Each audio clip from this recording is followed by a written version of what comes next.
Чегара кызматкерлери мигрант кыздардын көкүрөгүн ачууга мажбурлаган.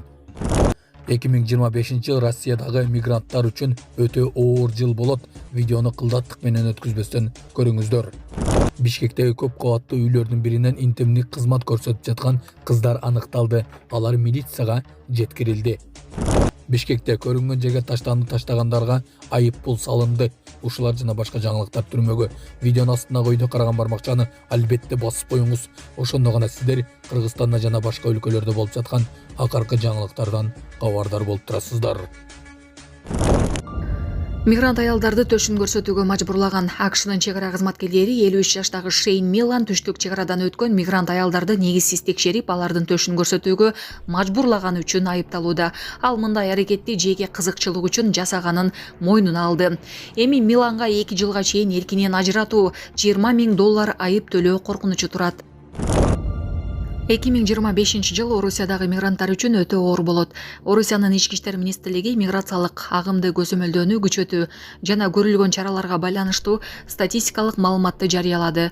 Ага караганда 2024 жылы Орусия жалпы жонунан мыйзам бузган делген 157 миңден ашык чет элдик жаранды өлкөдөн күч менен чыгарган. Бул көрсөткүч 2023 жылга салыштырмалуу 45%га көп экени кабарланды. Ошондой эле өткөн жылы өлкөдөн чыгаруу, депортация жана жарандарды мекенине кайтаруу боюнча 190 миңден ашык чечим чыгарылганы айтылды. Ал эми 267 миңден ашык жаранга Орусияга кирүүгө уруксат бербөө көрсөтмөсү тиешелүү органдарга жиберилгени маалымдалды.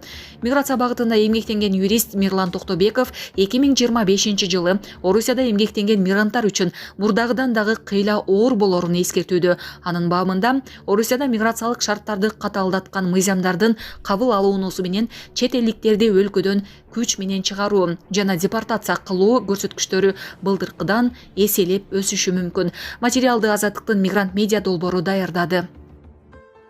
Саламатсыздарбы, урматтуу мекендештер, өзүңүздөргө белгилүү болгондой Москва шаарында рейдтер, массалык кармоолор күч алууда. Андыктан документи жок жүрүүдөн абайлаңыз. Эң башкысы официалдуу адамдарга кайрылыңыздар. Таза регистрация мыйзамдуу түрдө даярдайбыз. Мөөнөт өтүп кетсе, базадан чыгып кетсе, сак арбага карточка, ДМС, ННН, СНИЛС, ОМС, медкарта, трудовой договор, кара тизмеден текшерүү, деги эле иш кагаздарда кандай көйгөй болбосун кайрылыңыздар. Байланыш телефону +7 915 126 73 29.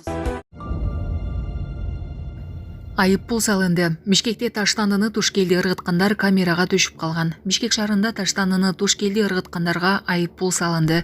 Бул тууралуу бүгүн 13 мартта кала мэриясы кабарлады. Маалыматка ылайык, быйыл 100дөн ашык адам белгиленбеген жерлерге таштандыларды таштаганы аныкталган.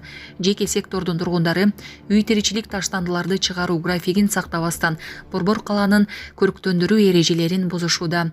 Белгиленбеген жерге таштанды таштагандар рейд учурунда же байкоочу камераларга түшүп калса жоопко тартылат деп билдирди мэрия.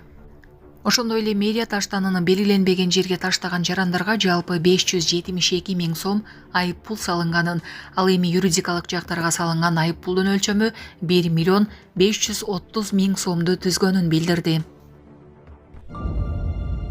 Белгилүү актер менен таксист айымдын ортосундагы чыр. Белгилүү кыргыз актеру менен такси кызматында иштеген айымдын ортосундагы конфликттин видеосу тарады. Такси кызматында иштеген айым ММКлардын бирине актер орой мамиле кылганын, конфликт бир нече мүнөт уланганын айткан. Булак Сокол медиа. Акырын козголбойсуңбу? Не? Акырын козголбойсуңарбы дейм. Не кылбайсыңар? Козголбойсуңарбы айдаганда? Акырын эле айдадым. Сиз айдаганда эметип кетти.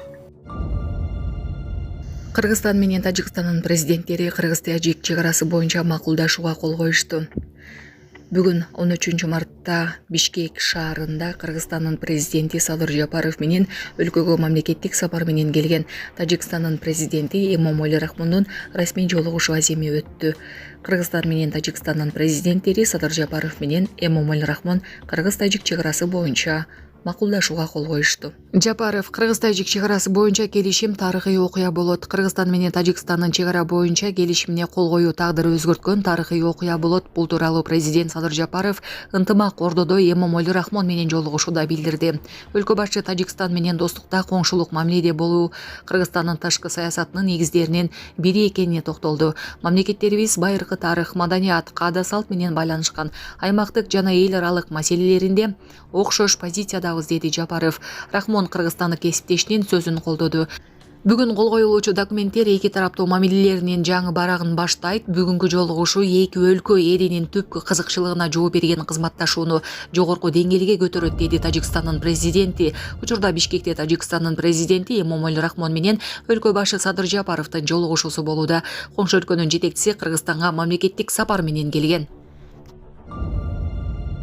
Аламөдүндөгү тегүүчү жайда өрт чыкты. Бүгүн 13 мартта Чүй облустунун Аламөдүн районундагы Луговой айылында жайгашкан кийим тегүүчү цехте өрт чыкты. ОКМдин басма сөз кызматы маалымдагандай, өрт өчүрүүгө саат 10:42 Аламөдүн райондук номер 1 өрт куткаруу бөлүгүнөн бир бөлүм, 10:56 кошумча дагы бир бөлүм, жалпы 2 көчүрмөн топ тартылды. Бишкектеги көп кабаттуу үйлөрдүн биринде сойгукана табылды. Сойкулук уюштурууга шектүү аял кармалды деп маалымдады Сверлов Рептин басма сөз кызматы. Маалыматка ылайык, притон көпөлөк рейд учурунда Бишкектин Ибраимов көчөсүндөгү көп кабаттуу үйлөрдүн биринде сойкукана табылган. Аталган факт сойкулукка жана пластикка көмөктөшүү менен кылмыш иши козголуп, шектүү катары 1997 жылы туулган жаран убактылуу кармоочу жайга киргизилген. Учурда тергөө уланууда.